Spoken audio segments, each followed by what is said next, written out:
আসসালামু আলাইকুম। আপনি কি এখনো লাইন ধরে গ্যাস বিল জমা দিচ্ছেন? এখন সময় প্রযুক্তিকে কাজে লাগানো। মাত্র কয়েকটি ক্লিকেই ঘরে বসেই বিকাশ অ্যাপ ব্যবহার করে তিতাস গ্যাস বিল পরিশোধ করতে পারবেন একদম সহজে ও নিরাপদে। চলুন দেখে নেই কিভাবে গ্যাস বিল পরিশোধ করবেন। গ্যাস বিল পরিশোধ করার জন্য বিকাশ অ্যাপে ক্লিক করুন। অ্যাপটি ঠিক এইভাবে ওপেন হবে। শুরুতেই আমি পিন নাম্বারটি দিয়ে দিচ্ছি। পিন নাম্বারটি দেওয়ার পর পরবর্তী অপশনে ক্লিক করুন। উপরের দিকে খেয়াল করুন পে বিল, এই অপশনে ক্লিক করুন। আবারও নিচের দিকে স্ক্রল করুন, এখানে পাবেন গ্যাস, এই অপশনে ক্লিক করুন। প্রতিটি গ্যাস কোম্পানির নাম এখানে আপনি দেখতে পাবেন। তিতাস গ্যাস পোস্টপেড নন মিটারের, তারপরে আছে তিতাস গ্যাস পোস্টপেড মিটারের, অর্থাৎ তিতাস গ্যাসের দুই ধরনের মিটার রয়েছে। আমরা সাধারণত যারা বাসাবাড়ি ব্যবহার করি সেটা হচ্ছে নন মিটারের। নন মিটার মানে বলতে বোঝানো হয়েছে আমরা সারা মাস ব্যবহার করার পরে যে বিলটা আমরা দিয়ে থাকি সেটাই হচ্ছে নন মিটার। আমি নন মিটার এই অপশনে ক্লিক করলাম। ঠিক এইরকমভাবে পেজটি ওপেন হবে। উপরের দিকে খেয়াল করুন বিলের মাস, এইখানে ড্রপডাউন এর দেখতে পাচ্ছেন, এখানে ক্লিক করুন। ঠিক মাসের নামগুলো এখানে শো করবে। নিচের দিকে খেয়াল করুন অক্টোবর, এটা সিলেক্ট থাকবে, আমি এটা তুলে দিচ্ছি। যেহেতু আমি বকেয়া বিল পরিশোধ করব, এইখান থেকে মে, জুন, জুলাই, আগস্ট এই 4 মাসের বিল আমি পরিশোধ করব, সেই জন্য এখানে টিক চিহ্ন দিয়ে দিলাম। নিচের দিকে খেয়াল করুন ঠিক আছে, এই অপশনে ক্লিক করুন। ঠিক পেজটি আবারও এইভাবে ওপেন হবে। এখানে দেখতে পাচ্ছেন বিলের মাস এখানে দেওয়া আছে, তারপরে হচ্ছে কাস্টমার কোড।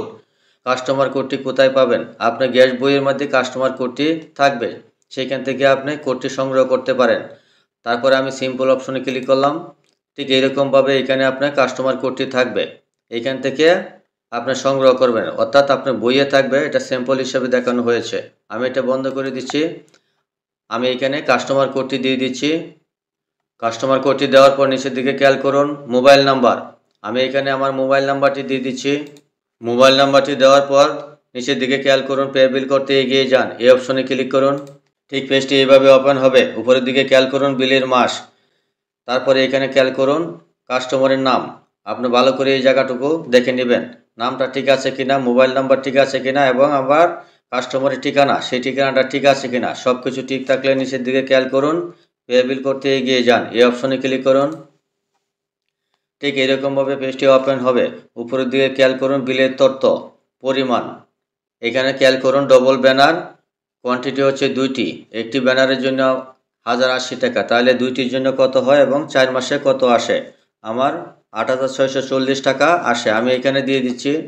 টাকার অঙ্কটা এখানে দেওয়ার পর নিচের দিকে খেয়াল করুন সারচার্জ পরিমাণ, তারপরে সারচার্জ পরিমাণ দিন, অর্থাৎ আপনি বকেয়া বিল দিলে সেটা জরিমানা দিতে হয়।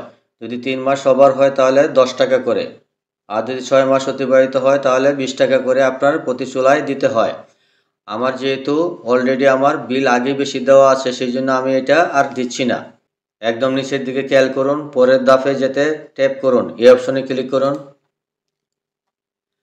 ঠিক আবারও পেজটি এরকমভাবে দেখতে পাবেন। পিন নাম্বারটি আবার চাচ্ছে, আমি আবারও পিন নাম্বারটি দিয়ে দিচ্ছি। পিন নাম্বারটি দেওয়ার পর পিন কনফার্ম করুন, এই অপশনে ক্লিক করুন। ঠিক পেজটি এইভাবে ওপেন হবে। নিচের দিকে খেয়াল করুন পে বিল করতে ট্যাপ করে ধরে রাখুন, আমি এখানে ট্যাপ করে ধরে রাখছি। দেখতে পাচ্ছেন একটি নোটিফিকেশন এখানে চলে আসলো। এখন আমরা সেই রিসিপ্টটি আমরা সংগ্রহ করব।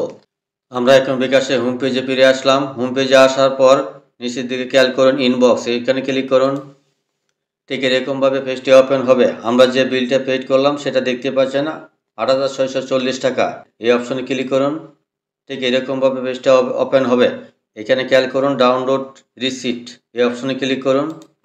আশা করি বুঝতে পেরেছেন কিভাবে বিকাশের মাধ্যমে গ্যাস বিল পরিশোধ করতে হয়। ভিডিওটি ভালো লাগলে চ্যানেলটি সাবস্ক্রাইব করে পাশেই থাকবেন। ধন্যবাদ সবাইকে।